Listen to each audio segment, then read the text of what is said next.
Great. Well, good afternoon, everyone. Welcome to the County and Regional Government Study Committee.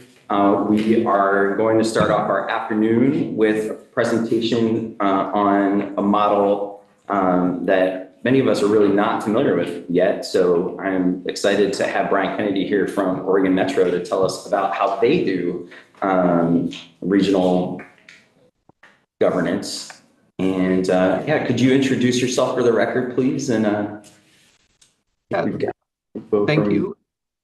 Thank you for the invitation to be here. My name is Brian Kennedy. I am the Chief Financial Officer for Metro, regional government in Portland, Oregon. I also teach public finance, public budgeting for Portland State University in the Master of Public Administration program. Thanks for being with us today. And the committee's got access to your presentation, which I think most of us have our own devices to look at or have it printed out on paper so that we can see you. I think we'll forgo presenting it if that's all right. Okay, that works great. Yeah, why don't we quickly go around the table and just introduce ourselves. I'm Mike McCarthy. I'm the co-chair of this committee on the House side. And I represent the little city of St. Albans in northwestern Vermont. I'm Senator Ruth Hardy. I'm the other co-chair. Mike and I chair the government operations committees in the regular legislative session.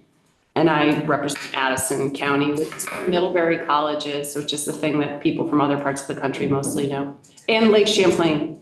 Hi, Senator Wendy Harrison. I represent Windham, which you might not know, but if you ever go there, Brattleboro is pretty special. I have a background in local government and county government, so thank you very much for being here.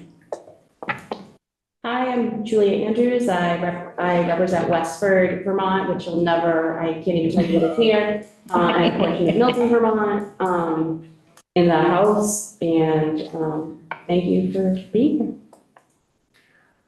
I'm Douglas Farnham. I'm the Chief Recovery Officer for the state. I am not a member of the committee, but I am here to advise. He likes to hang out with us. Tim, do you want to introduce yourself as our legislative counsel? Indeed. Good afternoon, Tim Dublin, Legislative Counsel. I provide legal services and advice. And I'm Representative Mark Higley, and I represent 8 towns in the Northeast Kingdom. Senator Bob Norris, Franklin County, and the town of Elburg in Glendale County, and we also claim part of Lake Champlain. That is true. It's a very big thing. The North Bay. And Brian, our chair of our technical advisory group is Michael Gahn of the Municipal Bond Bank, who I think you know, and he wanted to let you know he's maybe a little bit out of sight on the owl that we're using to broadcast to you. And our committee assistant, Mike Farron, I think you've been communicating with. You want to say hi? Hi there. Great. Well, thank you for being willing to come in and share. So we'll just turn it over to you. Great. Thank you again. I'll run through my slides relatively quickly, and I'm happy to answer any questions. The cover slide has a picture of one of our actually former zoo employees with a baby turtle. One of the things you may be surprised to learn about Metro is that we run the Oregon Zoo, the top paid visitor attraction in Oregon. So we're a really unusual government, and which we find interesting. So hopefully you will too. Yeah, and I'll just say maybe, Brian, that I should have mentioned that our project with this committee, we're just at the beginning. This is the second committee meeting of this legislative committee, and we're working in collaboration with a bigger technical advisory group because Vermont doesn't really have any legislative or executive regional county level government. We have lots of regional entities, collaboration between municipalities, but all of the legislating really goes on at either a city council or town select board level or us here in the state legislature. That's created some challenges and maybe some opportunities for us. So we're exploring different models that work around the country and looking at different other ways that we might organize ourselves. And that's our motivating factor in wanting to talk with folks like you. So we are very interested in regional government. Oh, excellent. So Metro, as a regional government, we're really unique. We're unique in Oregon and we're unique in the United States. So we are the only directly elected regional government in the country. So our governing body, again, is directly elected by the voters of the region. So we have a council president that's elected at large, 6 councilors that are elected by district. Those districts get redrawn every 10 years around the census, and we also have an elected auditor. We overlap 3 counties and 24 cities, so really the entire urbanized area of the Portland metro area. We serve over 1.7 million people. The next slide shows a map. So this is the geography that we cover. So if you're not familiar with Oregon, the Columbia River separates Oregon and Washington. So we represent the urban area really south of the Columbia River. We go relatively far east, relatively far west. The biggest city in the region is Portland. But of that 1.7 million, Portland represents about a little over 750,000. So most of the population of the region is actually outside the city of Portland. The governing dynamics are a little bit interesting, given that we still have 24 cities, we have 3 counties, we have a multitude of special districts that we also overlap with, parks and recreation districts, fire districts. We have a separate transit district that handles mass transit across the whole region. And so we have a pretty unique set of responsibilities. So how Metro works on the next slide. So Metro has a home rule charter. Kind of from a structural basis, we actually look a lot like cities in the state of Oregon. We have a very similar home rule charter. That authority comes from the state. The original Metropolitan Service District, which is a kind of a precursor organization of Metro, was authorized in state law. And so now there's a little bit of a weird mix where we have some authority that derives from that home rule charter, and then some other authority and restraints on that authority that exist in state law. The last major charter amendment we did was in 2003, and that moved Metro from a kind of, I don't even know how to describe what our form of government was before, but it moved us to a very traditional council manager form of government. So one of the main functions of our elected council is selecting our chief operating officer, very similar to a city manager. They are the chief executive of the organization. They manage all the staff. Our council has both legislative and some quasi-judicial responsibilities as well. On the next slide, I have a brief history of Metro, which I think is a little bit instructive in how we got to where we are. So going back to the mid-60s, there was another precursor organization, the Columbia Region Association of Governments, which is pretty similar to a council of governments that exists. We have some of those in other parts of Oregon. I think they exist in similar forms across the country. They had a variety of kind of regional governing responsibilities mostly around land use planning, transportation planning, those sorts of activities. So they existed in 1966. In 1970, the legislature created the Metropolitan Service District. One of the main functions of the Metropolitan Service District was dealing with solid waste management. That was an issue that kind of really didn't make sense to deal with across all those individual cities. Also, our main landfill was actually in the city of Portland at that time, and everyone knew that it was nearing its end of life, and so there needed to be a plan for where that garbage went after the landfill was closed. So one of Metro's early responsibilities was focused around solid waste management. Then in 1978, the legislature put a measure on the ballot that effectively created Metro. I'll get back to that in just a second. So Metro, however, did not get home rule charter authority until 1990.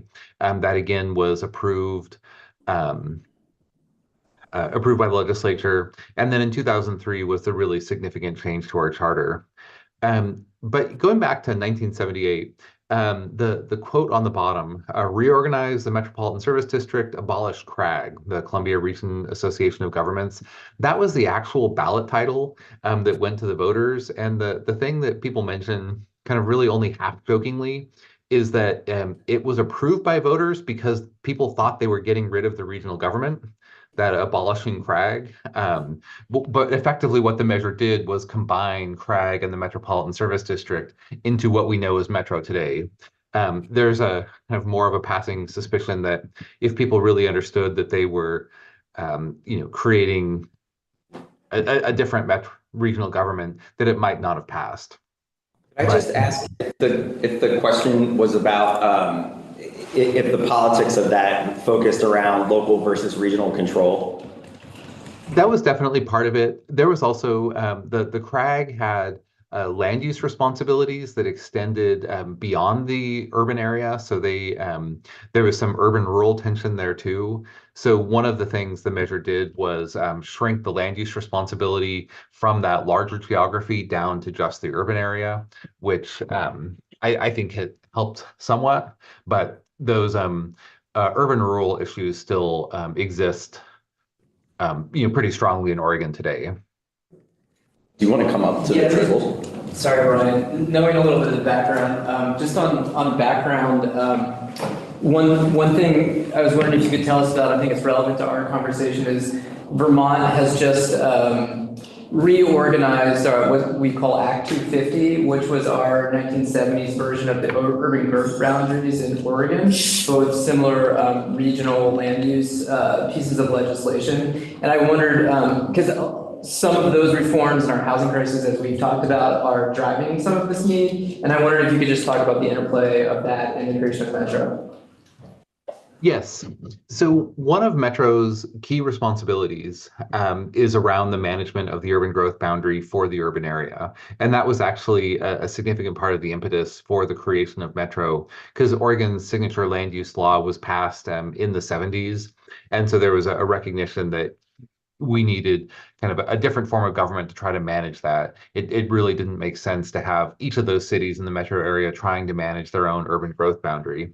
So Metro as a planning organization has kind of two main responsibilities.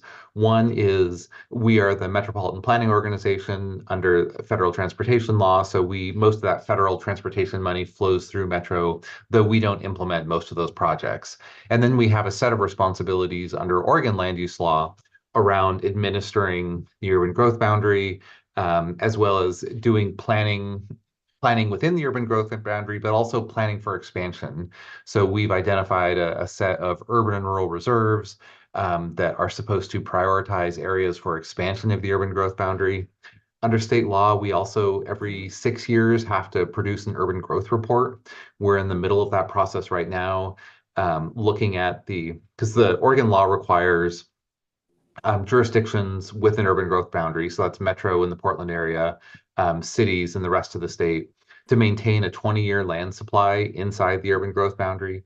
So we have to do a economic and land use analysis to assess whether we have enough land to accommodate forecasted growth. So we're going through that process. That's a process that Metro facilitates. Ultimately, the Metro Council will make a decision, but there's significant work with the overlapping jurisdictions trying to sync up their expectations for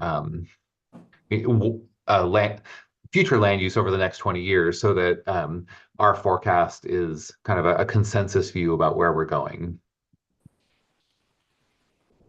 Great. Yeah. Senator Henderson, go ahead. I'm going to have a question about the MPO, which I can ask now or later. Brian, what would you like? Would you like to get through your slides? I'll defer to you as our as our expert.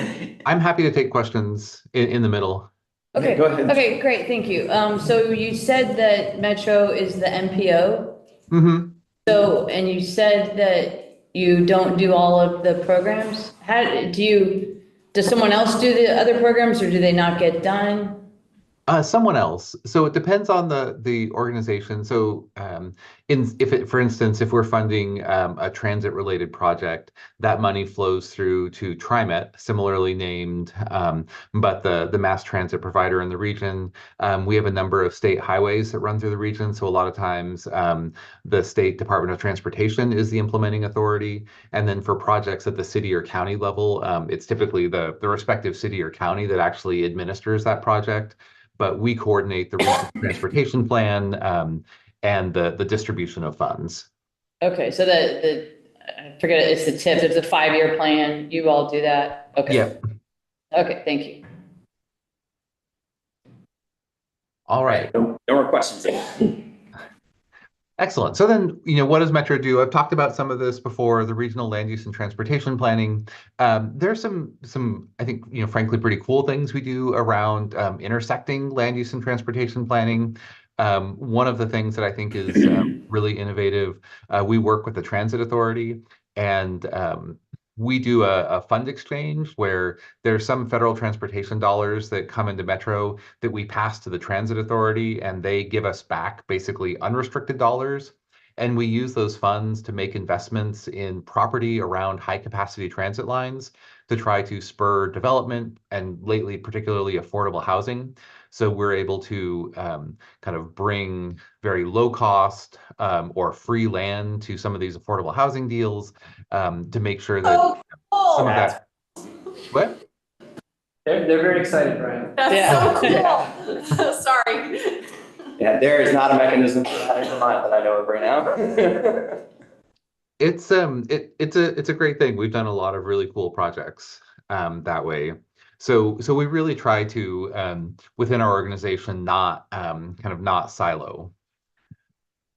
We also do the solid waste management for the region. So we don't handle the individual garbage collection, but so cities and counties for the most part regulate that function. It's franchised out to private garbage companies. But we operate 2 publicly owned transfer stations. There are several other private transfer stations.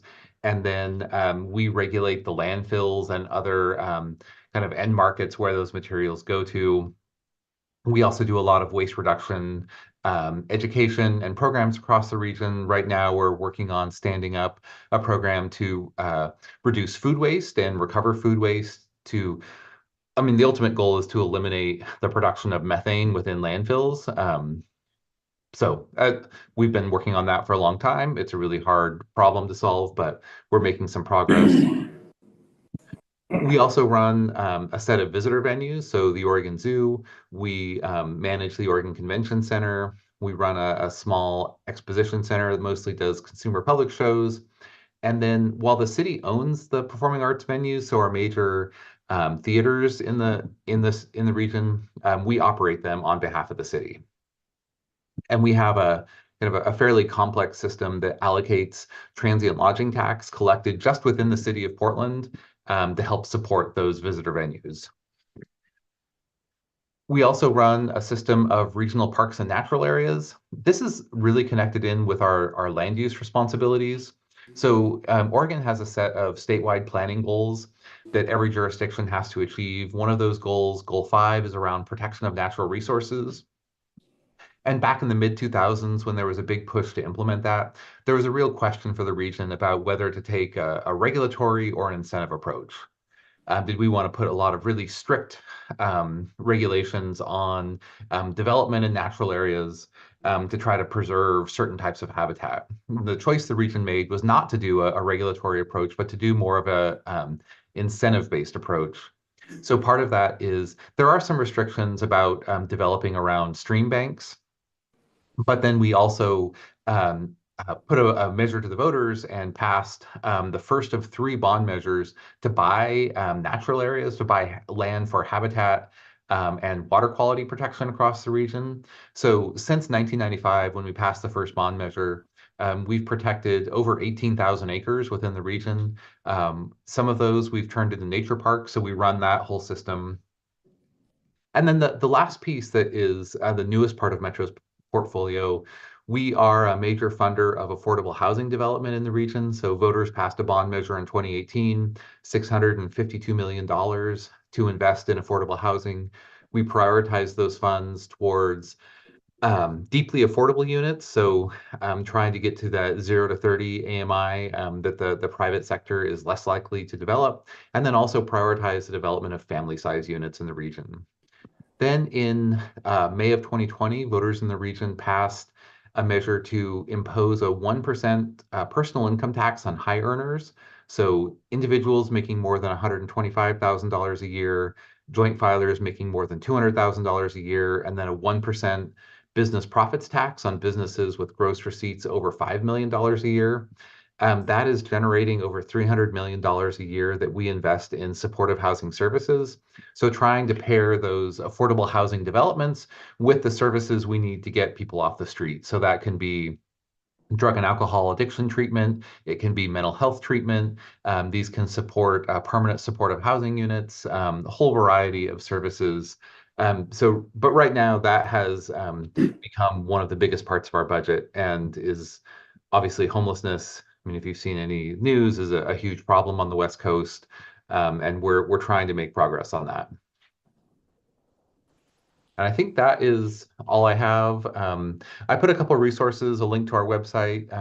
There's a great article that was written by a faculty member at Portland State on the history of Metro, and then a kind of interesting document from the state legislature on local and regional governments across the state of Oregon. Cool. Senator Harrison. This is great information. So how big is your budget and how many employees and what are your main sources of income, please? So our budget in the current fiscal year is over $2 billion. We have about 1,300 full-time employees. Most of those employees are in our venues, the zoo, the convention center, but we have a number of solid waste employees as well. Our general fund is actually very small. Most of our general fund revenue, our just kind of discretionary general fund revenue, is really about $20 million a year. Most of our revenue comes from our enterprises, solid waste revenues, convention center revenues, and then we have a really significant portion of our budget are these personal and business income tax resources that come in. But we actually basically within 3 days of getting that revenue, we distribute 95% of it to the 3 counties, which are the social service providers in the region.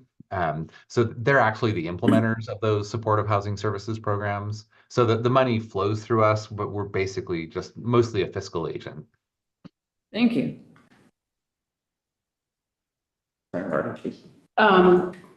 I'm looking at your website, which Senator Harrison, you'll want to look at it because it has a lot of details about their budget and financial reports and all that stuff, which I know you love to dig into too, as long with me. But I'm wondering how you overlap and interface with the municipal and county governments in Oregon.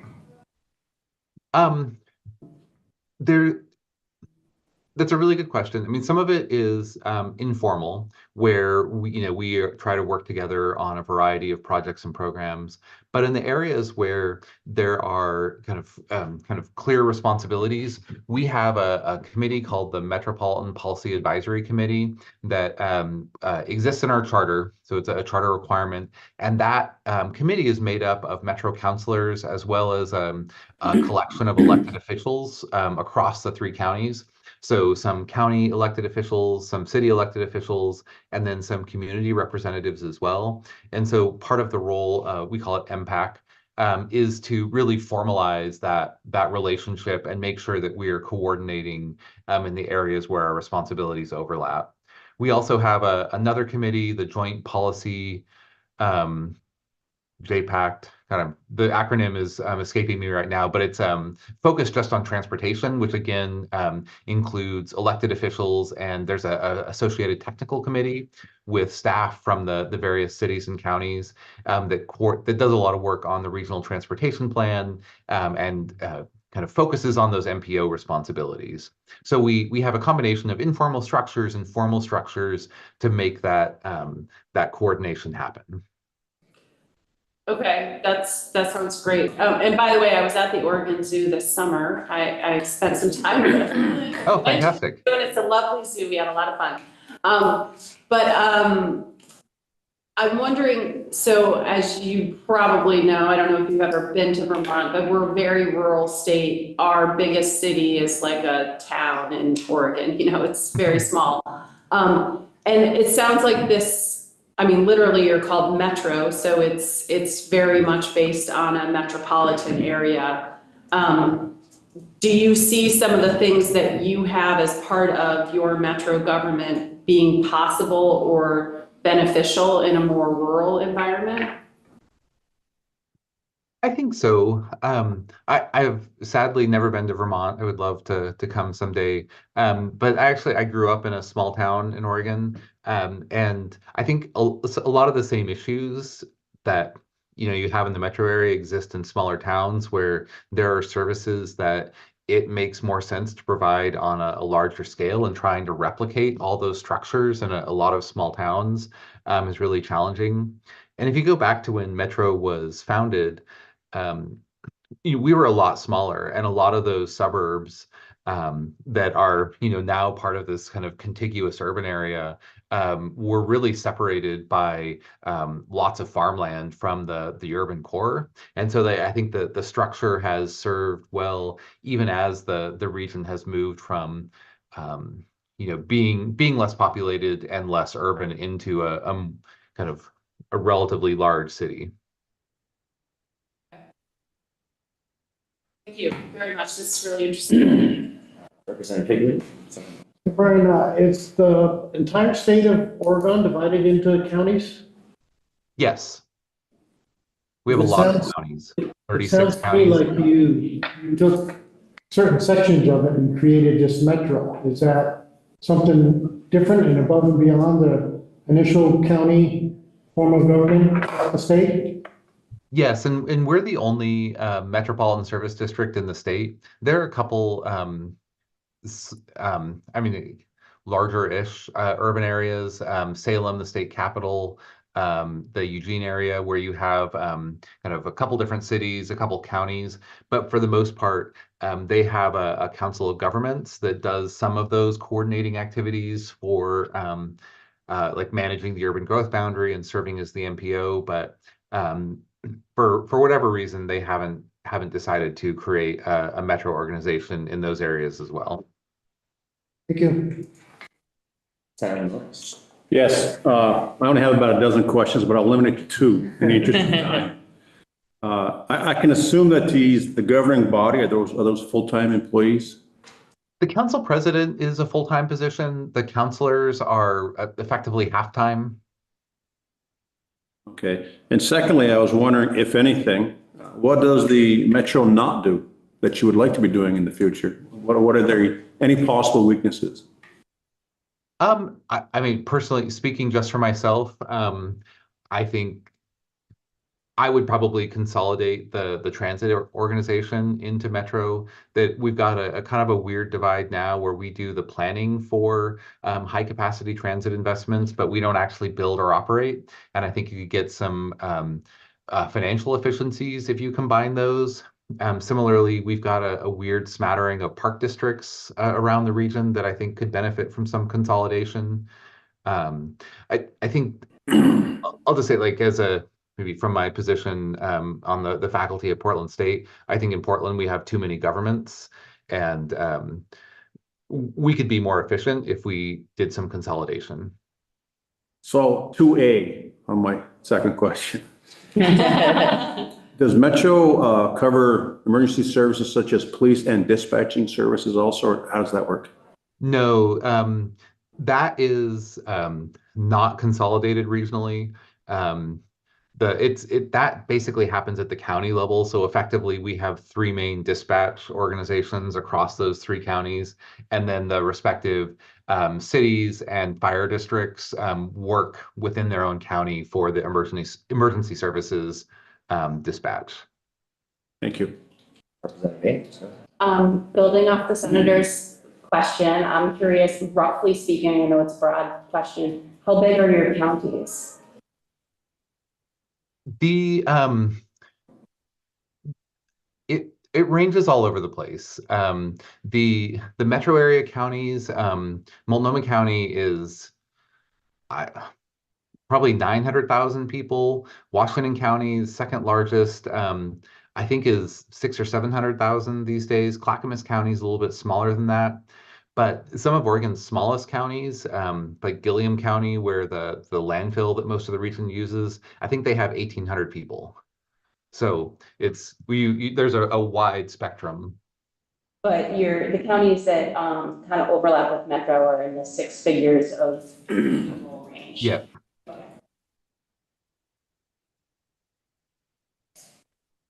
And one of the questions piggybacking on what Senator Norris was asking is what are the things that county government does that the Metro isn't involved in? I think it's like, do your county governments take care of utilities? We mentioned public safety. It sounds like that's a lot of that is happening at the county level. So I think the main differentiators are county governments run the court system. The counties, so they run the court system and the jails for each of the three counties. They also have primary responsibility for social services, mental health, homelessness, drug and alcohol treatment. And then, so most utilities happen at the city level. We also, within the metro area, have some pretty large areas of unincorporated urban area. And so in those cases, the counties are also kind of providing city level services. So they are providing law enforcement. We have fire districts for the most part that separate governments that provide fire services in those areas. And then the counties do some permitting and land use work in those unincorporated urban areas.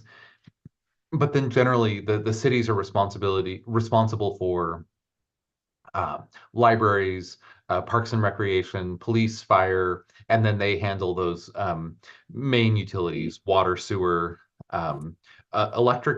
electricity in Oregon is all private. Natural gas is private. Fascinated by how different states do this. I'm interested to. Yeah. Now I'm really going to dive into the stuff that you said. So if I guess a quick question, Brian, just I think this is the case, but is it coterminous with all of the encompassing jurisdictions, both county and local? We are coterminous with the urban growth boundary, which so there are no city boundaries that are outside metro, but all three counties have portions of the county that are not part of the urban growth boundary. So in Multnomah County, that's a relatively small portion of the county that's more rural. In Washington County and Clackamas County has a huge portion of the county that's not overlapping with metro, because Clackamas County runs from kind of near Portland all the way up to Mount Hood, near the top of Mount Hood, and like the Clackamas County does like search and rescue missions on Mount Hood. Like if climbers get stuck, they are the people that go help them out. And then they run kind of significantly south of the region as well. So on some of those regional taxes, you have some sort of formula in terms of how you distribute that money down as the fall? Yeah, so the personal and business income taxes are allocated based on, and this is like, I'm not proud of this. This was a political compromise, but they're allocated based on the distribution of state income taxes between the three counties in 2017. So don't worry, we do that kind of thing too. Thank you. Yeah, Chris, if you'll come up to the table though, Chris, just so people can hear and see you. That's not appropriate. No, please. This committee, I think Senator Hardy and I both decided is going to be a little less formal in terms of like legislators. We want to have the technical advisory group members be able to kind of integrate and participate and cross-pollinate. So you're welcome. And Doug too. And Doug too, yes. Thank you, Brian. My name is Chris Camp, and I'm Executive Director of the Wyndham Regional Commission. I'm sit on the technical advisory group for this body representing the 11 regional planning commissions in Vermont. We're basically the size of Vermont counties. It's complicated, but anyway. So apart from transportation, like when you're planning development, like into your urban reserve areas and that kind of thing, who's doing tying in like the land use planning with the capital investment, infrastructure investment, planning within your area? So those planning efforts are typically, so they're kind of governed, overseen by the Metro Council, but then we have a series of technical work groups that are kind of leading up to that. So the idea is the infrastructure providers, in most cases the cities, sometimes the counties, are really involved in that process. So they, as those urban reserves get laid out and urban growth expansion areas occur, the cities what's coming, and they've built that into their capital improvement plans so that they're ready to support those areas when they're ready for urban development. So follow up on Chris, who does the development review of specific projects when they come in for development? For the most part, it's the cities, except in those unincorporated areas where the counties are doing development review work. Great, thank you. Brian, I just need a little clarification. I think I heard you say that you get some transportation money and you've used some of it for housing. Am I mistaken? And if I'm not mistaken, how does that work? I mean, again, I would think transportation, we've always had a battle here in the state as far as transportation money sometimes going to education and on and on and on. So I'm just wondering how that works. So there is some federal grant money that we receive as our role in the MPO. And for the most part, that is money that is eligible to be used on mass transit projects. And so TriMet, our transit agency, their primary source of funding outside of federal grant support is they impose a payroll tax on the region. So they have payroll tax dollars as well as fare box revenues that are basically unrestricted. So in a lot of cases, they have a certain amount of, say, bus purchases planned for a year. That grant money is eligible to be used for bus purchases.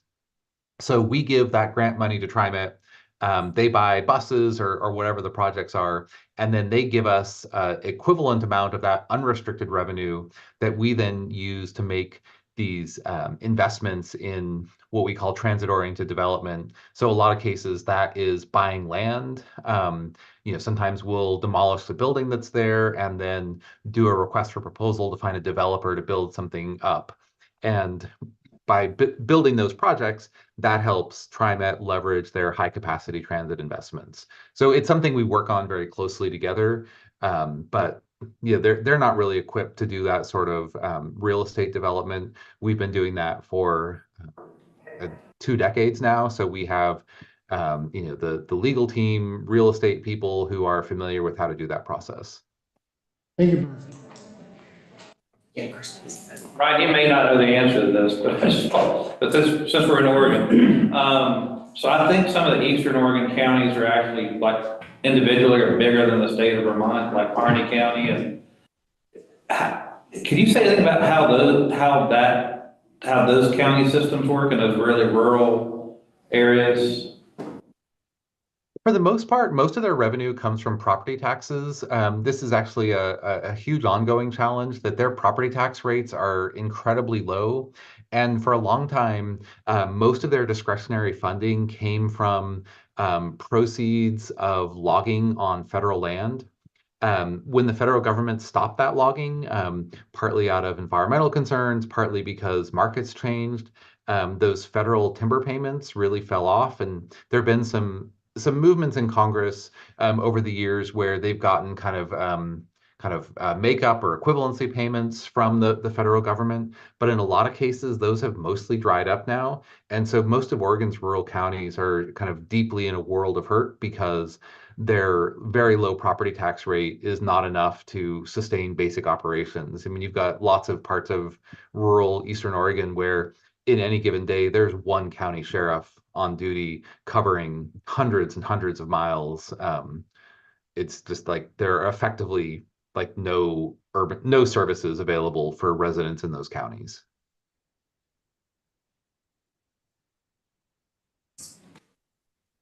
In those rural areas, though they have municipal governments, do the towns have any services, or are they all equally underserviced? The towns are not as bad off. In some cases, it's kind of one of the slightly less rural counties that has the city of Grants Pass, which is it's probably a city of, I don't know, maybe 40 or 50,000 people. Maybe it's not even that many, but like where the city has basically ponied up and they're paying the county to run the county jail so that when their police arrest people, the jail is actually open, because there was a risk of, but I think at one point the jail did close because the county couldn't afford to run it. So in the cases where you do have some of those cities that are relatively more prosperous, they're backstopping some of those county services, but they can't cover the entire geography of the county for things like law enforcement or libraries or whatever.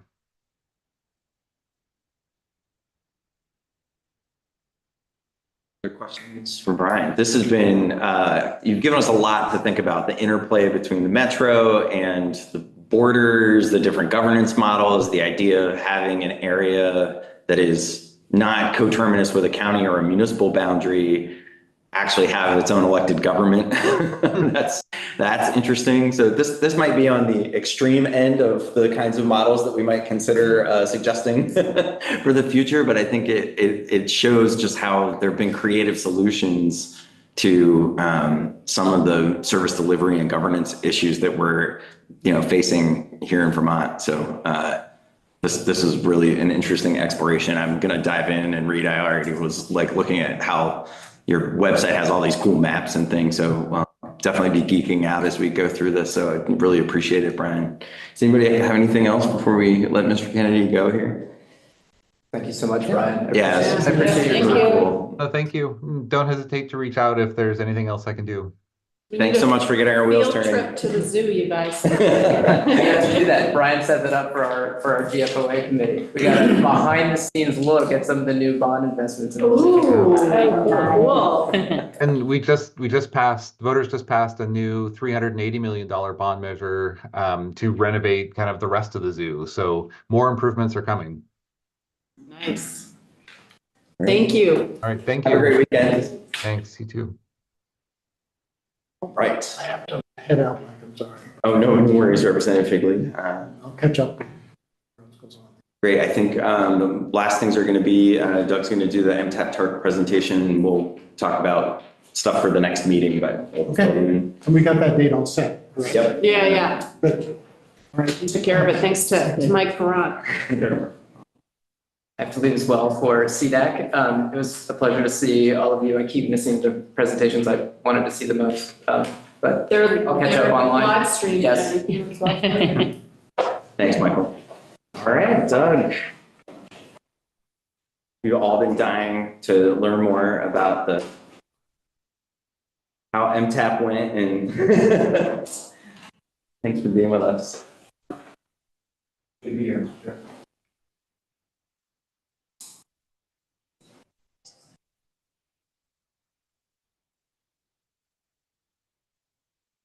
I'll admit, record Doug Farnham, Chief Recovery Officer for the state. I did share some materials, but shared them last minute, so there was obviously no opportunity for committee members to review them ahead of time, so I apologize for that.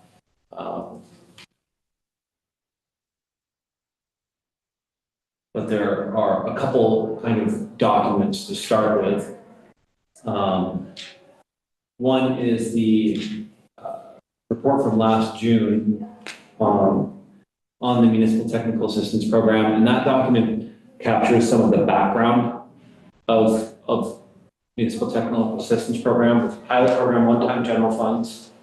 It was created in Act 3, the 2023 session, which seems like ages ago, but actually just a year and a half ago. Is that the BAA? Yeah. Act 3? Yeah, that's what I thought, okay.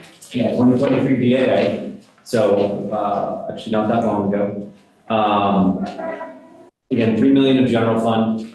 The program was created in the Agency of Administration because it was a proposal by the administration recognizing that we're in the middle of our ARPA state fiscal recovery deployment. We still have over $500 million to go out the door in that deployment.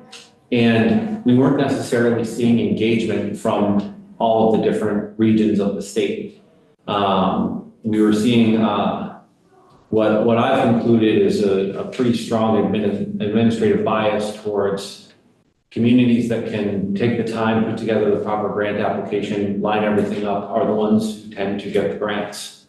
So the proposal was to take $3 million of general fund to bolster the support to communities that were determined to have less resources.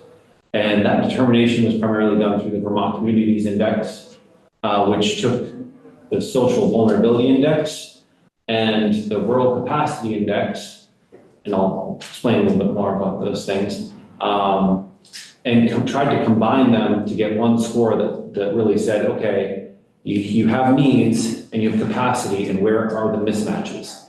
Because there are actually quite a few small communities in Vermont that are small, but they are doing well. They're knocking it out of the park. They have a thriving local community. They have demographics that show, their community has income, they have means. And there are other communities that have the exact same population that have no town manager. They have a town clerk that only is able to be there one day a week because the town just can't support the budget to maintain those services. So it wasn't necessarily driven purely by population. Like you often see with rural investment programs, they just pick a population and anybody under that population at the federal level, that's usually 5,000, 4,000 to 5,000 is usually where they draw the line. So the social vulnerability index factors, those are all about high school graduation rate, college education, median income for that area. Those social vulnerability factors show that a population has members that are maybe more vulnerable or in distress. Rural capacity was all about the comparison of, okay, you have a certain grand list, you have a certain, in Vermont, the towns really, other than some small fees, et cetera, can only raise funds through their tax base. Right? So your grand list in Vermont really determines as a town how much you're going to be able to raise when compared to the ability to pay within that community. Because I know that many of our communities are complicated. We have almost no communities where one statement would actually fit. But Stowe is always an example of a town with a larger grand list. But Stowe does have sections that are economically depressed that don't have the money to pay for higher tax rate. So, but overall, the effect of their ski area properties kind of overshadows that. And the income sensitivity program through the state does mitigate some of that circuit breaker program. Sorry, I'm going to over a bunch of stuff here. No, this is helpful background. So that was the goal of MCAP when it was created. And it created with a real sense of urgency. And a new program created in the Budget Adjustment Act is not something that the legislature or the executive normally likes to do, right? Because generally a program creation requires a full session discussion at least to really make sure we're getting what we want and that we thoughtfully design something. But we needed the time to launch the program, start supporting projects right away. And so we had a couple of reports, one in March of 2023, then one in June 2023 to make sure that the agency was moving quickly and really getting the support out there. So in order to move quickly, but also make sure we diversified our options, about half of the money was put into an agreement with the regional planning commissions. As the traditional support network for a lot of municipalities, part of the answer was put more resources into that channel and encourage towns to engage with their regional planning commissions. So that was the primary push In addition to that, we funded efforts at Vermont Housing Conservation Board Rural Economic Development Initiative. We funded a small channel with the Preservation Trust of Vermont. And VLCT also is playing a central kind of coordination and information role in the program. We also got a very, very small contract, a $200,000 contract with Stone Environmental to do water assessments, technical assessments on water systems when including it under the Regional Planning Commission scope of work didn't make sense. So we, put a lot of money behind the RPC aspect of it, but also branched out in those other areas to try to provide an array of resources. What we experienced was that many of the communities that we wanted to engage with, and beginning in May, we had heavy engagement. The RPCs went out and met with every town at least once. Tried to solicit the types of projects that would line up with the current opportunities in federal funding. And roughly half of the communities that we talked to, particularly in the smaller communities, by smaller I mean 500, population of 500 or less, a lot of those communities weren't looking to do the types of projects that are currently fitting in the main channels of the federally funded programs. So that was definitely a piece of feedback we got. But as we worked with those communities, as the RPCs continued to engage in the second half of 2023, we did start to see more projects rolling. So what we ended up with, and this didn't occur until April of this year, of 2024, we did end up with the full book of work for MTAP, the full $3 million subscribed to projects. What we also ended up with was about 1 to 1.5 million of unfunded projects that for communities that were higher up on the Vermont, we saw a fairly high percentage of smaller communities that just took a lot longer to get in the door, which kind of also proved the hypothesis for why we needed the program, right?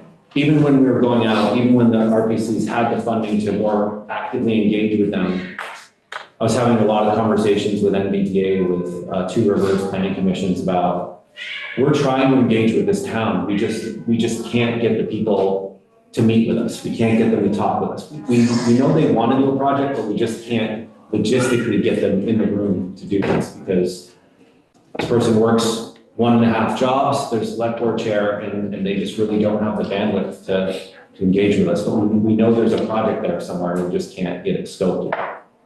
So the technical resource challenges of the smaller communities and the communities that were higher up on the VCI, the Vermont Community Index, really proved out to show it made it even difficult for them to accept our help in the first place. Wow.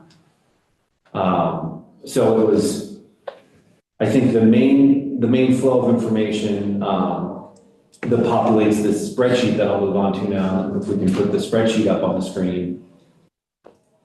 That's where we got to after about a year of solid effort with the regional planning commissions. So the really cogent parts of this, if you look on the left-hand side, that's how the money breaks out, the funding amounts break out by the VCI scores.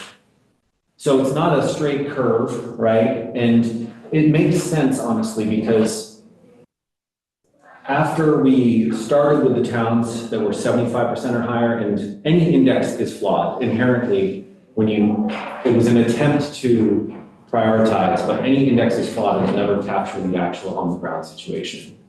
Can you give me a little background on what this index is measuring? Is it like you've identified the communities, I'll just say at risk for lack of a better term, and then that scale is applied to just those communities, or is it all? Can you just give me some? All 252 communities in Vermont have a score. I forget if we went off the census list, we may have done 246.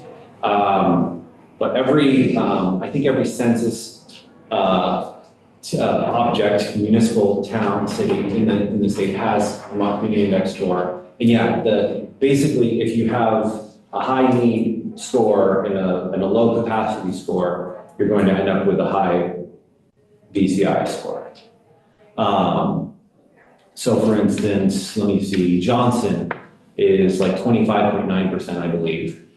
They are a somewhat larger community, a moderate sized community, but some of their economic indicators show a lot of distress in that community. So they do have some capacity, but they appear to have, they're still better than average if you look at all of our communities, but based on their size, they're not in the top 10% or anything like that. Berry City is actually in a very different place on the indicator than Berry Town. Because of the demographic factors inside Berry City when you compare that to Berry Town. So it's an attempt to balance the needs versus the capabilities, and it is far from perfect, but and that's why we started with 75% or higher, then we opened it up to 50% or higher, and when the flood happened, we said if you have 25% or higher and you were flood impacted, then you can get help. And then after this year's floods, we said, anyone who was flooded this year who needs ad hoc support, consultation, short-term support, we'll pay for it with MTAP, and then figure out our budget before the legislative session. Figure out what projects, if any, that displaces, and if we need to request more funding, or to make sure people got that support immediately after the flood. Okay, I think you had told us at our last meeting that there were roughly $4 million in asks, requests for funding from municipalities, and that obviously $3 million is what was funded. I know at least one representative reached out and said, yeah, we applied for that money and we're hoping we were going to get it. We didn't. What are the kind of I guess it sounded like the lens of which you were evaluating kind of changed, or eligibility changed a little bit over the course of the year. But what would you say is generally were the deciding factors on those projects that did not get funded from those municipalities? Was it because they scored pretty high on the VCI, the one I looked into for that particular legislature? Most of so this tab that we're currently on is the funded projects. And we can click over to the unfunded projects. This tab will have information on every single project that was applied for and did not receive funding. And the primary, so we went through and we scored when this spring, when we had a small amount of funding left over. Because what we did was we took applications through December of 2023. And if they were eligible, they got a statement of work. And the RPCs were able to get statements of work included with a lot of communities. And then when we published announced, it's a better word, in the late winter and the early spring of 2024, the funding was getting tight. And if you need a project, you need to come to us. You need to get a statement of work worked up with your RPC, or submit a different request. But primarily, we wanted them to come through the RPCs. That's when we got a flood of over $1 million, about $2 million of requests. Because of the sense of urgency at the end of that. That's when people finally said, okay, we really need to get our request on the table. So for most of the unfunded projects, it was about timing. It was that we had a strong push to get support connected within the first 6 months. And we connected with almost $1 million in the first 6 months of support. And then when we still had some money left and said, give us your projects, the people that needed a little bit more time to get comfortable and develop their request came in. There was also, when we looked at what the smaller communities wanted to do, a lot of those projects, and this is shorthand on my part, so it's imperfect, but they seem to be more in the nature of community development, placemaking style projects that were harder to categorize as a housing project or as a water sewer project. They weren't looking to grow their, it didn't come down to metrics, right? They weren't looking to grow their water system by 200 users. They didn't even have a water system in many cases, right? They were looking to preserve a church and turn their church into their emergency shelter. And a lot of those projects were harder to figure out how to get to yes on. So some of those did take a little bit longer to work through and to figure out, okay, does this meet the legislative intent? Because in many cases, they might not be able to get federal funds because the project is so unique to that community. And it doesn't fit the cookie cutter mold of state and federal support.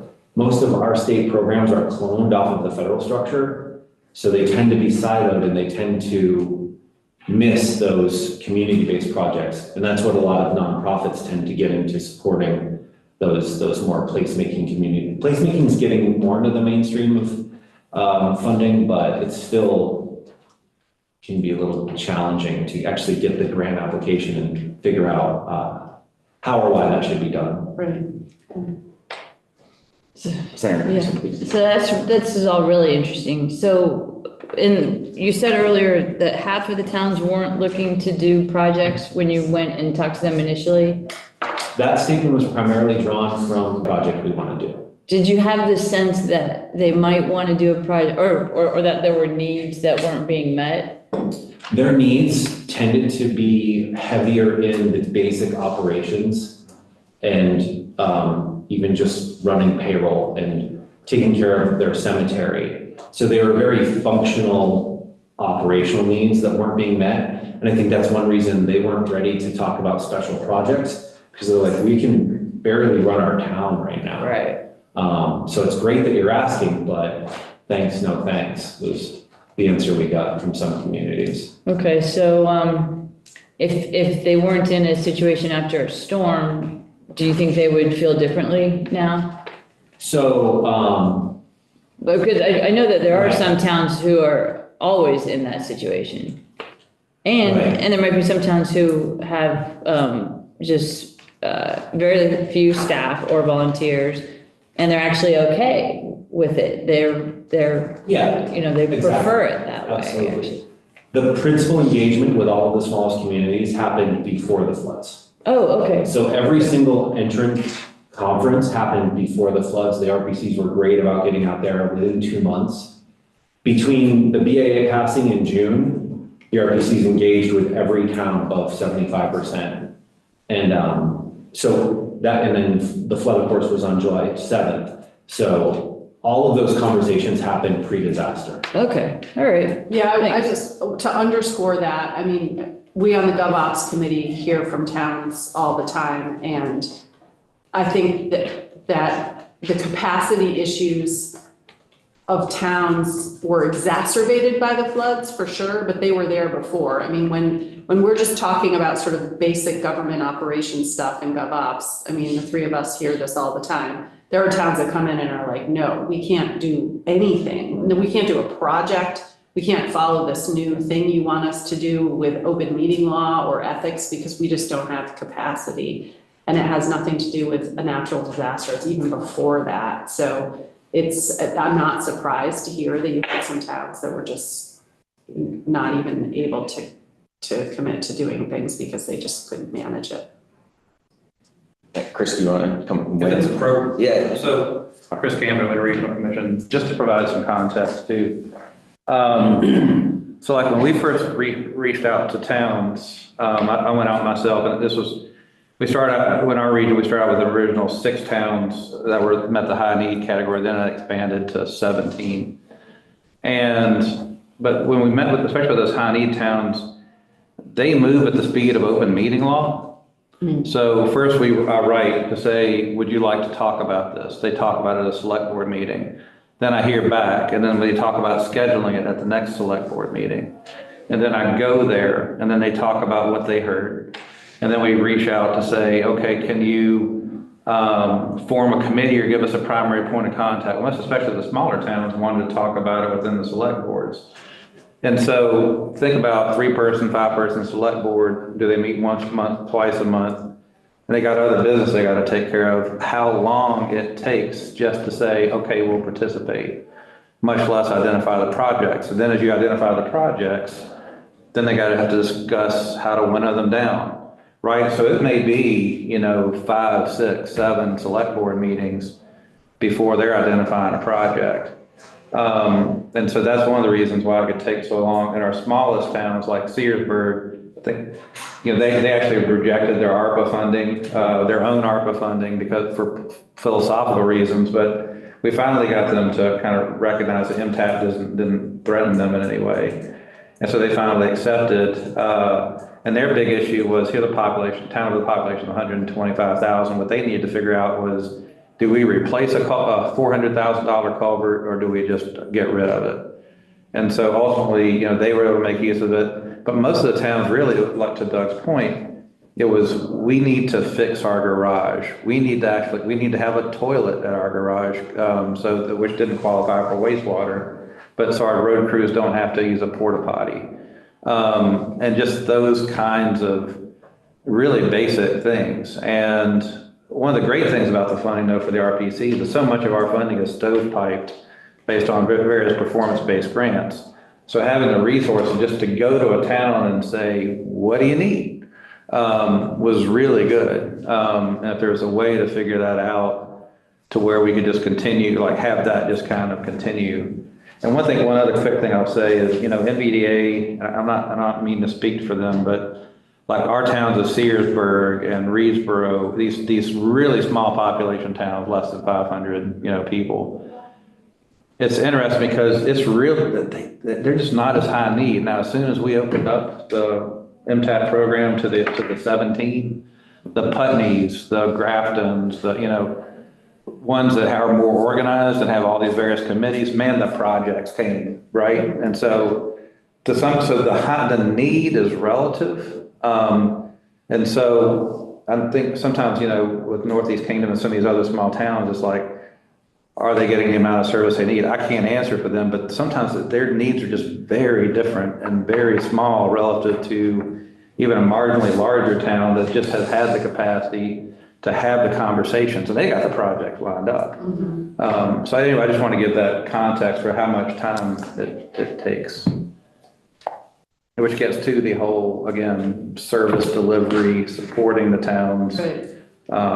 Just the broad service needs that they have that don't necessarily fit with the various funding streams that come to us to like support them. Because like transportation, we can support anything that they need because we have the transportation planning initiative. Anyway, that's a whole other thing, but that would be to me like a good conversation for this committee to have, is just like even like the basic service delivery model that we currently have and how it's supported and what we can do and what we can't. Yeah, I mean, if you don't have any professional staff that's sort of minding the shop all the time and you're just a 3 or 5 person select board that comes together once a month, you don't have the time to actually even know what all the needs are because you're a volunteer, very, very, very, very part-time sort of governance model. And so it totally makes sense to me that those towns wouldn't have anything because that's not how they operate. They operate on what they have to do, that once a month meeting or every 3 week meeting, whatever. Yeah, the towns are so different. I mean, there are some where, the road foreman is a select board member and they're out there all the time. But can I ask a question about the contract that you had with Stone Environmental? Yes. How did that administration go, and do you have any suggestions for that? I just think something like that would be really helpful in all sorts of situations.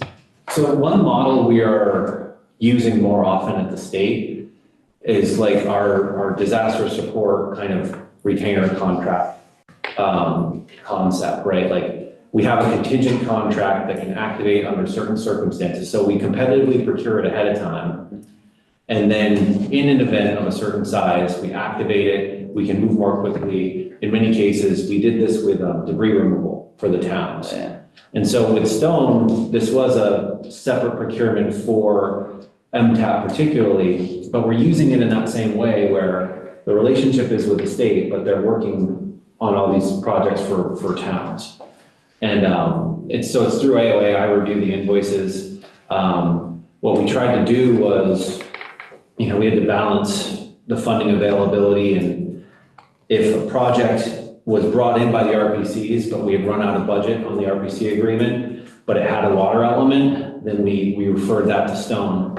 so that the town could get that support. So it was kind of a small agreement, like a prototype, like backstop agreement.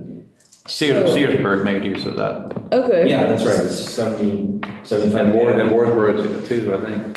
So did the town let Stone know what they needed and then Stone defined the work product and then the state approved that product? I think in the successful cases, the town talked with the RPC about what was possible, what they could support, identified, okay, well, this element, we don't necessarily have the resources to support right now, but that was a referral to Stone. So they went off of the statement of work that the RPCs worked on with the town. Okay.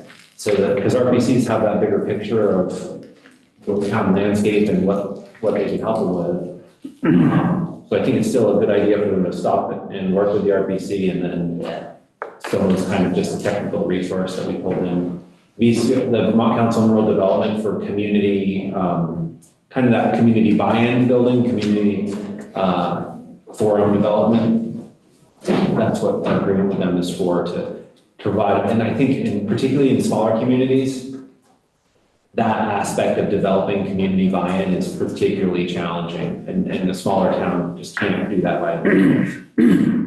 And if I can add one thing, and this technical service provision model as opposed to competitive grant model, I'm on the VLCT Environment Committee, and I don't know if it'll get thumbs up or not, but you know, we're using this model in this what's called the Rivers program now, which I forget what the acronym is, Resilient Infrastructure Vermont. Anyway, Yeah. But basically, what it is it's providing them with engineering services to develop hazard mitigation grant program applications, and so they're developing the scopes of work for really robust applications.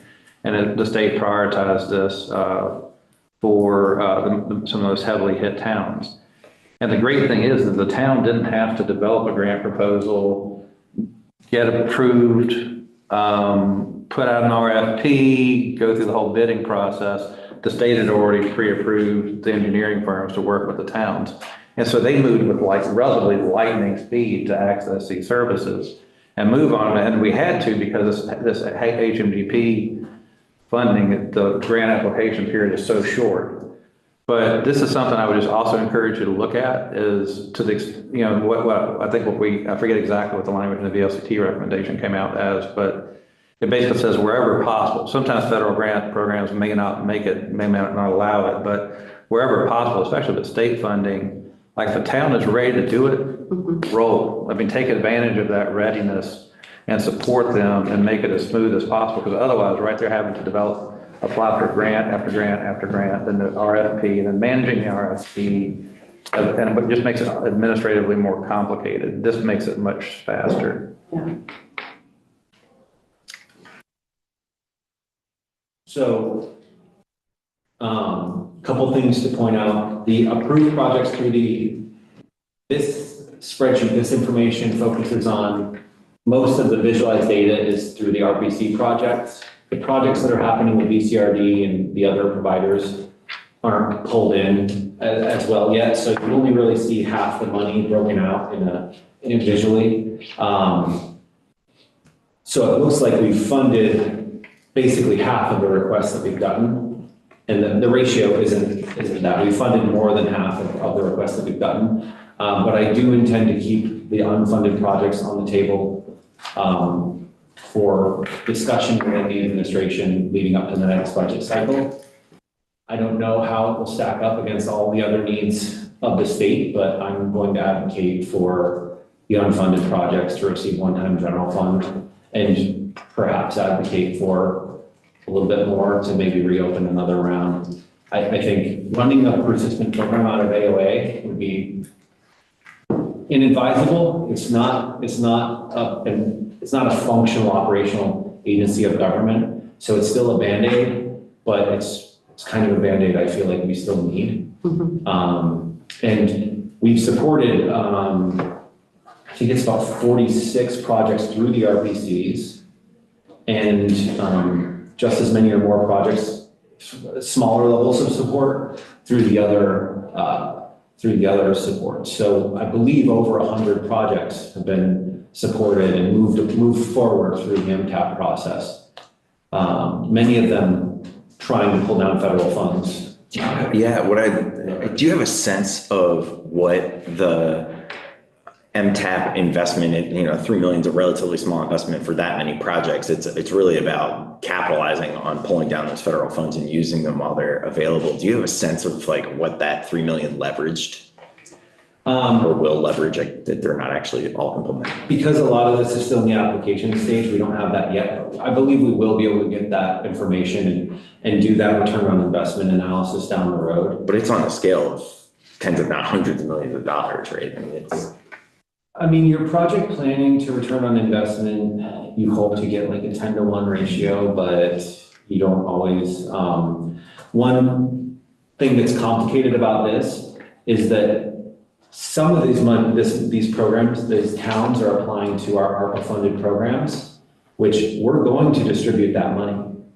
So it's not changing the amount of money that goes out to Vermonters. It's just changing who can participate and who's getting it. So in some cases, we're pulling down new federal funds.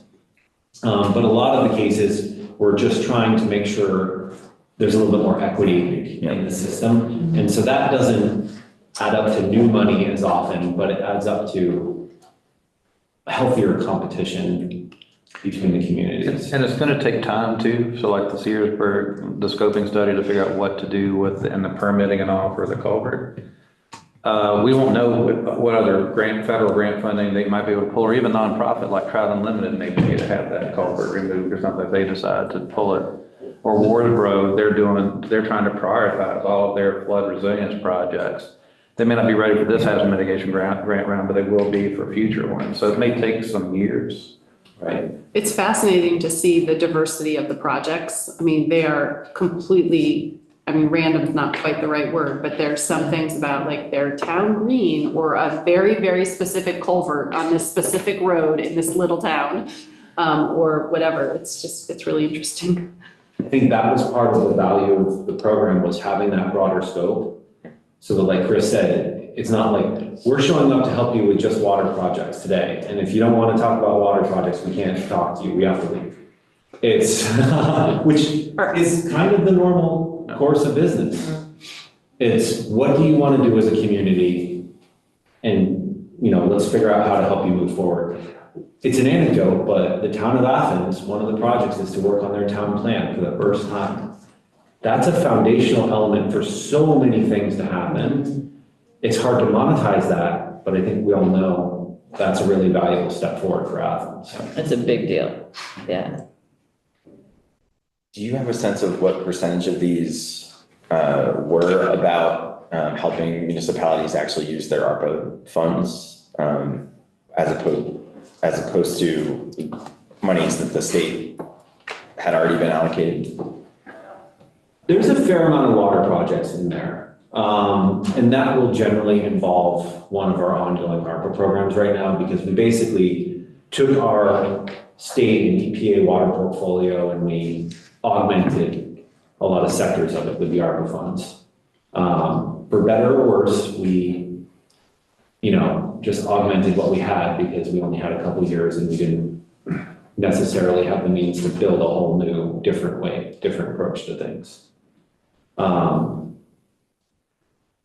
But I think a surprising amount of these did go more into the community resilience and redesign. And so those won't necessarily pull down ARPA funds, but they may pull down bipartisan infrastructure law funds. They may pull down future funds. So it's something we'll have to try to keep a connection to. Do you think that it's possible that this could be a model for pre-approving vendors for technical assistance at the state level so that towns have an easier ability to access what they need? Like, is this something that we can replicate? Even if it's not about just putting money into it, so that at least towns could sort of like take a consulting package off the shelf as opposed to having to put out their own RFP and do all their own work. Procurement is very challenging for smaller communities, especially if something is competitively procured and set up correctly, so that if it becomes involved in a federal project, that's not going to be a problem down the road. And honestly, like the amount of stress it creates in smaller communities around procurement, like Marshfield with FEMA, oh my God, like that is really, I mean, Bobby's slogging through it, working on it, but it is very, very challenging for a smaller community to deal with procurement. So I do think any areas where we can take that procurement aspect out of it and make it about the work that needs to be done. And then we made sure to set up the proper communication channels, the proper flow. You don't necessarily want communities just going straight to vendors and pitching hypotheticals, and they might get ripped off. You would kind of want them to go through an RPC, at least try to check that box first. There's a very small number of communities that won't work with their RPC. There are a couple, you want to allow that, but kind of try to discourage it. Can I follow up on that? Yeah, please. Just because I've seen just state contracts, right, which are available to all the towns where it could be trucks, it could be sand. I think we actually did that with salt. Commodity contracts, yes, we do have the Yeah, commodities. yeah. So that's something where towns could use those contracts. And that would be a huge benefit to them if the state provided just the contract, not the money necessarily. Because you get a better price too, when you bid at the state. I wonder if there are other examples, because that's a good one. Yeah. Used to be on the tag, Oh. we would talk about. Yeah, there's a ton. And then just on the salt sheds and sand, whatever. Salt and sand. Yeah, solid. Yes, okay, they're both sheds. Is there any place where V-Trans would, I mean, I know V-Trans can't allow all the towns to come to share facilities, basically. Does that ever happen or has it been contemplated? I haven't been involved in regular operational discussions about that. I've been involved with a lot of disaster recovery collaboration between ANR, AOT, and the municipalities, and there's been a lot of great collaboration there. And I guess the hope would be, how much of that collaboration in the disaster framework can we transition back to our regular operations and our regular way of doing things? Because sometimes we knock things out, we do them really quickly after a disaster. And then when we go back to the regular course of business, it's like, okay, well, this is going to take 3 weeks and we can't do that. It's like, why is it so dramatically different? I think that's a big question to explore as in part of we still haven't done a proper after action review from last year's flood. And it needs to be a little bit more holistic than just the emergency response portion. I know that BNI was charged. Yes, I know that one has been requested, or not requested, but. I'm sure you'll get to it because, I think it's important to have that kind of reevaluation of how things went. And it's just unfortunate, to say the very least, that you had to deal with another flood right after. I mean, literally that S310 was signed into law and became law, I think, 7 days before the flood happened again. So it was really sad. Yeah, I think I've gotten my fill of MTAP, I think this is great, and I'll dive into the spreadsheet, and if I have any questions about that, I'm sure other folks in the committee will as well. This is good. Thank you. Thank you. All right, Doug. All right, committee. So our last agenda item is to discuss our planning for our October meeting, which is going to be on the 21st. And we can also, look ahead to think we might want on the December agenda. So I have starred a few things that I heard throughout the day, if you want to, and Mike, do we have the Connecticut Council of Governments person, are they coming in October or December? 'Cause I think you scheduled them, or do you remember? Okay, so I think there's that, and then maybe if we could try to get the Association of County Governments to ever return our emails and come again, Taryn Zamuda or whoever it is. Yeah, so those two, the Connecticut person and the national NACO person. And then I heard we wanted, I heard this question about intermunicipal agreements. And I review this in the law. So this might be a question for Tim to sort of dive into what are the statutory intermunicipal agreement, what is allowed in statute for intermunicipal agreements? Sure. Okay, does that sound good to folks? Yeah, it might also be good to have Charlie Baker talk about the dynamic that Chris was bringing up, where you have the layering and the web of intermunicipal agreements get to the point where They become too complicated? well, they're different combinations, and so the towns don't really know, like, how responsible I am for the service.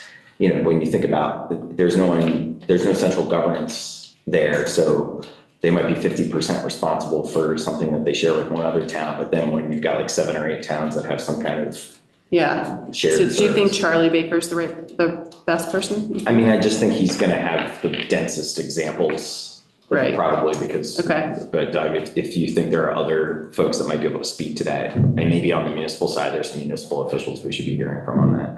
Possibly, Mr. Chair. I'd also be happy to testify a little bit. I've been trying to promote intermunicipal agreements for the last decade. That sounds a lot of work together. It's a good thing I didn't have water in my mouth. Spit it all over the place. I'd be happy to talk about that. Okay. Great. Is there really laws that prevent? No, that's Okay. not the main hurdle. Okay, so, okay, good. Yeah. It shouldn't be. You know, my neighbors in the town next door are so different from me, Wendy, that Yeah. I can't possibly share a service Yeah. with them. I don't have to share any. Cultural differences Control is a it, big so. one. Yeah. Okay, so that intermunicipal agreements is one topic. And then what I put down is a presentation from the RPCs. I think it might be helpful for me and maybe other members of the committee to hear from the RPCs about what they do and what they're actually responsible for. I see Julia. And what they can't do. And what they can't do. So like an RPC overview. I also want to talk about really explicitly how do their commissioners get appointed? What's the turnover and how transparent is their decision making? Because one of the things that keeps kind of coming up in the background of these conversations is how responsive the government can be. And when we do. Yeah, accountability. The RPC model is not an accountable model in a lot of ways. They do great work and they're really important, but it's not like having elected officials that have to go to the voters and say, hey, we want to do this thing, you know? And then when it comes to what to ask the technical advisory committee, and they're not in here anymore, what I heard was asking them what is working and models in existence in Vermont already that are working. Does that sound like a good question to ask them? It's a good starting point. Then Wendy will follow up with. Okay. Sorry, am I above my quota of questions? No, not at all. Do we, I don't have a good sense of what we're doing or what boundaries we have. This, as a committee, like, sheriff, are we talking about sheriff? That's part of? Well, the sheriffs are part of county government.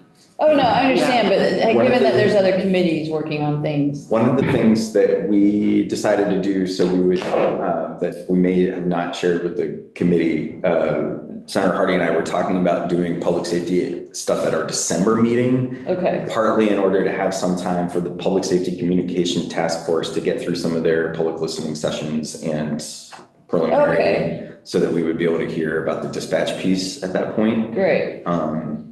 You know, at least maybe some of the early stuff that will be a preview. Yeah, and I think maybe next committee, we can also review our charge to make sure we're sticking within our charge. And to that point, at the same time, we can review a draft proposal for the UVM potential work. And Mike and I will work on that with JFO and Tricia in the interim. So the committee can review a draft proposal. And And just the designated agencies, I still think, I mean, we could talk about them individually, but like the transit agencies, I think that's worth a conversation. The solid waste districts. I mean, we have things that we've kind of cobbled together, and they've grown to be what they are, but they're similar. There's very similar legally, but we treat them differently. You know what I mean? Well, I So- think maybe that's one of the things that we can get into with what are the legal entities that we have regionally and how do they differ? And I can work with Tim on trying to get some kind of information about how they overlap and how they differ. Yeah, but what should they be is where I want us to get. Yeah, so I think where we need to start is what kinds of authority have we created by having, okay, so there's going to be this chartered solid waste district, for instance, that has, we say, and I think we say in statute, and this is what Tim should be telling us, is how do we set this up? Like, how did we empower this? Did we use the legislature's power at some point in some year to say, these towns are all going to do this thing together. This is the organization. It's going to have such and such representation from the member municipalities. And so we create this, multi-member regional organization like the Northeast Kingdom Solid Waste District, right?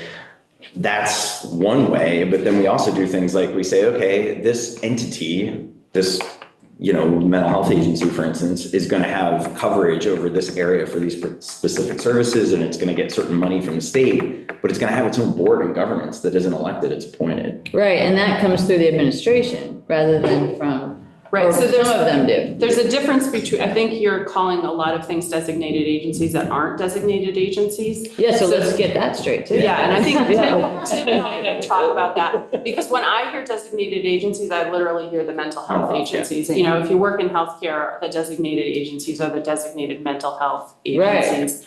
And then the solid waste districts are not designated agencies. I Those are agree. actually forms of local government that we've created in statute and allowed them to exist. I agree that they're not designated agencies, but the transit ones I believe are. And that's under that. Tim, I see your hand up. Oh, I just want to briefly point out the appendix that I attached to my memo. Right. As a running list of all these different local regional governmental entities that are set up in various ways. There's probably about 15 different ways in statute that have various, whether related to infrastructure or education or transit or just general union municipal districts or for economic development. There's a variety of ways that they're structured already in statute. And many, and from my understanding of DAs really being non-governmental, just kind of executing entities, carrying out the work, kind of task or contracting to them, really are to be understood distinct from all these listed appendices. Distinct from? The governmental entities, DAs being non-governmental. Right, but I believe that's what the regional, the private nonprofits that are providing transit service, they're not government. So it really is. But I don't know that they're designated in the same way that the mental health agencies are. Go ahead. So the statute granting powers to the Commissioner of Mental Health allows the Commissioner of Mental Health to designate an agency to perform those services. I know this because in the agency administration, I used to approve Department of Mental Health's granting plan, which allowed them to have certain expedited processes for the designated agency for granting or contracting. Many of those, because of the degree of autonomy of the designated agencies, functioned as grants. But they're not limited to use grants. They can also, as Tim said, use contracts with those entities. Yeah, I mean, It depends on how much control they want to maintain over the funds. but in those instances, like such a huge portion of the mental health DAs comes through Medicaid. Yep. And they're billing directly. So I think that transportation ones are a little bit different. I don't think they're considered designated agencies in the same kind of sense that the mental health ones are. But they are the entities that provide regional public transportation and get a lot of state grants. There's just not the same kind of relationship through the commissioner that there is with the mental health. Right, but it's a different relationship that's through V-Trans. There are contracts from V-Trans. Yes, but they're not the same legal relationship as the actual mental health designated agencies. Right, I think they're more similar, the statutes that you provided are not the ones that I'll talk to you after, because it's the nonprofit ones that are different than these. I think it's helpful to point out that the agency and designated agency, that word's kind of misnomer. It doesn't really have the much work, like this is the state necessarily. Yeah. Like granted out third parties. Exactly. The other thing that I have on my list is, Doug, you and Eric asked what else would be helpful to have on that map. And I have written down the sort of public safety data. You know, I don't know what dispatch has right now, what what the commissioner, Commissioner Morrison, I don't know where they're at with their data for that, but also police data, where are police departments and EMS. So that might be helpful if it's possible. And then the voting locations, which would essentially, I think in most cases, be the clerk's office, except for in the Burlington area where they have, and maybe a little bit in Brattleboro and a couple in Rutland, they have different multiple voting locations. I don't know how hard that is, but that's what I wrote down as something. Those do change too. Yeah, they do change. And then the last thing that someone mentioned, I think Senator Harrison, was something hearing from the Vermont Futures Project.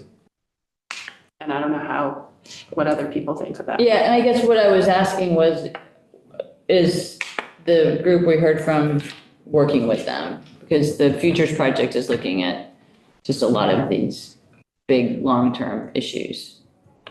And I don't think we necessarily want to hear from them because you probably have heard from them. You know, wanting to have 802,000 I mean, people. yeah, like my sense of them is they're like almost like focused on economic development and workforce. So like, I don't know if they'll have enough that intersects with this work to say, like, because of, Yeah. they're almost like a think tank. But I mean, like, it would be interesting to know, like, how they consider this, or what are they, to your point, like, what are they starting to align with other agencies and other entities that are looking at these long-term issues? Right, and just wondering if the group that, if we hire them, are they going to be aware of the work that the Futures folks are doing in case that would be useful to us? I'm not suggesting that we go, that I'm we sure see the that Futures UVM people, because we're hearing from a lot of folks. Yeah, I'm sure that the UVM folks would be aware of them.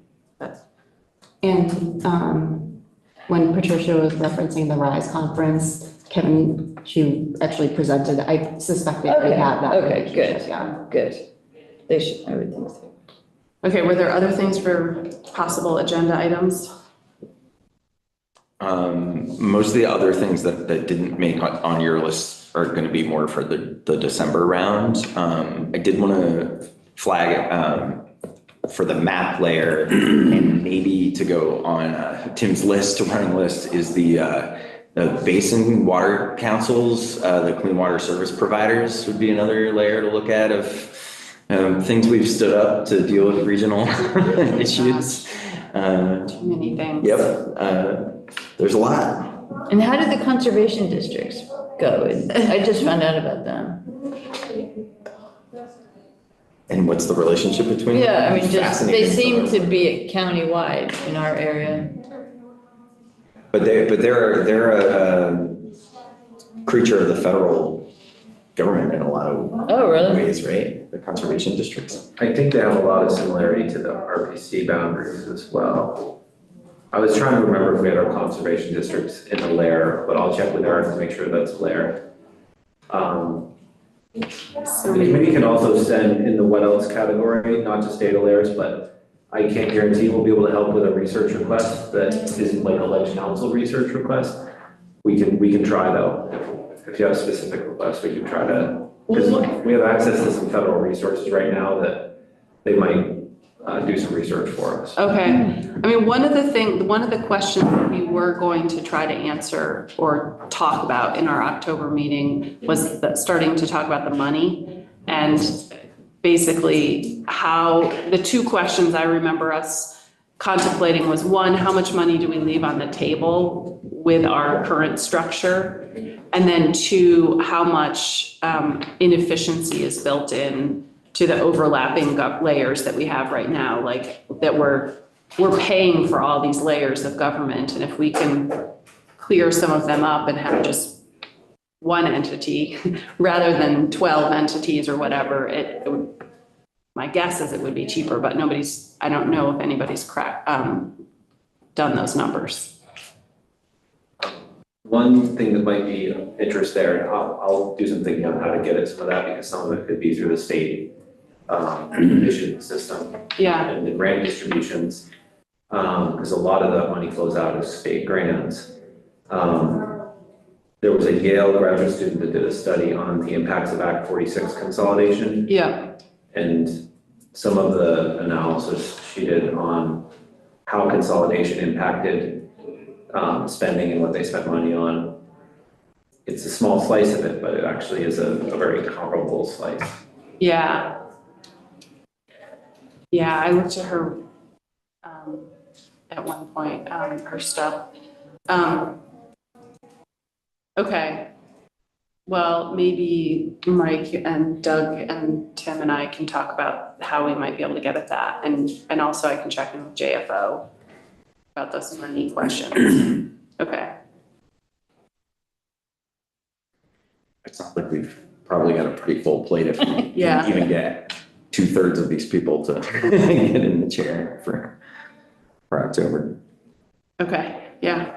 I got a good list here for us to work on. Great. Anything else burning for the October meeting? At some point, we should talk about MPOs, because that's a really interesting structure. And also sort of a result of the way that the feds give us money, right? That's the whole. Right, but they idea. really benefit municipalities a lot. Yeah, who would be the best person? Maybe Charlie Baker. Unless he would know if somebody else would be better. Yeah, we can at least ask if Okay. This is October 21. 21, yeah.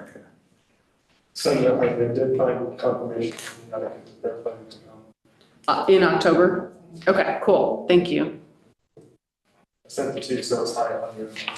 Thank you. All right. Well, I think that's it for today. Thank you all so much. I learned a lot today. I have a lot more questions now too.